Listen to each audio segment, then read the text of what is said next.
Long ago, in the quiet village of Okirima, there lived a young woman named Adannne.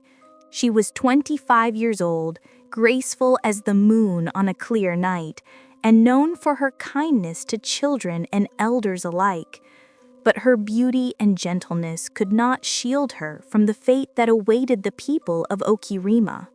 For many generations, the people of Okirima had worshipped Alla Oma, the goddess of fertility, harvest, and protection.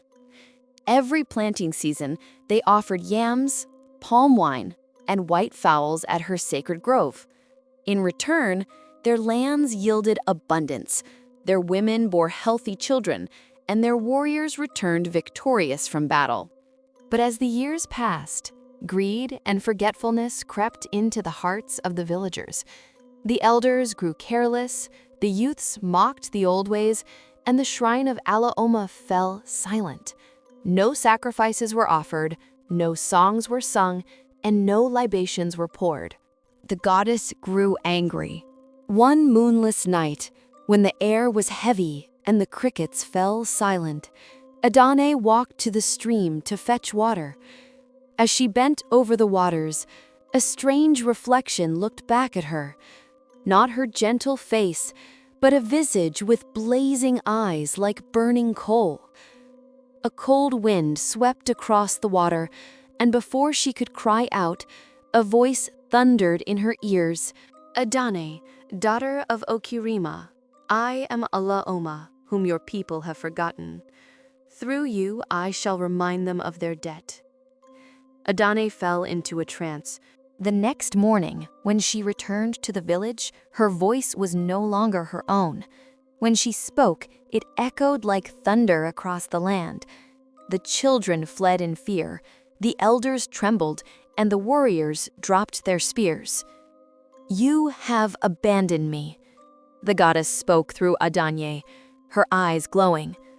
"Because you refused your sacrifices, I shall take what you value most." That very season, the yam harvest withered. The rivers dried before the rain came. Children fell sick with strange fevers, and women's wombs become barren. No one could find rest, for Adannne, possessed by the goddess, wandered the village at night, her voice carrying curses in the wind. The elders gathered in panic. They tried to consult diviners, but the oracles all said the same thing. "Until you appease Alla Oma, your suffering will not end." But by then, the goddess's anger had grown fierce. In her fury, Alla Oma demanded a greater sacrifice than before. Through Adanne's lips, she declared, "Bring to me 7 pure white goats, 3 jars of palm wine, and the heart of your most selfish elder. Only then will your curse be lifted." The villagers wailed. How could they sacrifice one of their own? Yet, every passing day, their suffering grew worse. Hunger swept across the land like a plague, and even the strongest warriors fell ill. Finally, the council of elders confessed their guilt. They had squandered the offerings meant for the goddess, feasting on what should have been sacred. The people turned their anger on them, and the eldest of the guilty men was chosen as the sacrifice. On the appointed night, under the blood-red moon, they carried the offerings to Alla Oma's grove. Adannne, still possessed, led them with her eyes blazing. The goats bleated, the palm wine foamed, and the chosen elder wept as he was laid before the shrine. When the sacrifice was complete, the earth trembled. Adannne fell to the ground, her body shaking violently as the goddess departed from her. Then, silence.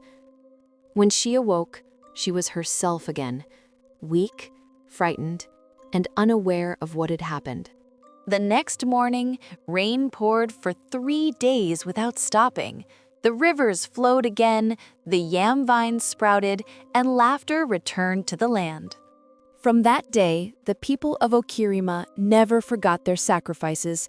Every year, they returned to the grove of Alla Oma with songs, dances, and offerings, fearful of the goddess's wrath, but grateful for her blessings. And Adannne? Though she lived on, she was never the same.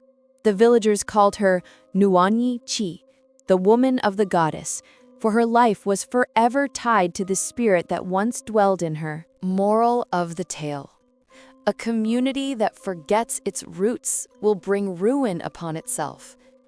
The gods do not need much, only respected and remembrance. And sometimes the innocent must carry the weight of the guilty, for the gods choose vessels not by wealth or power, but by purity of heart.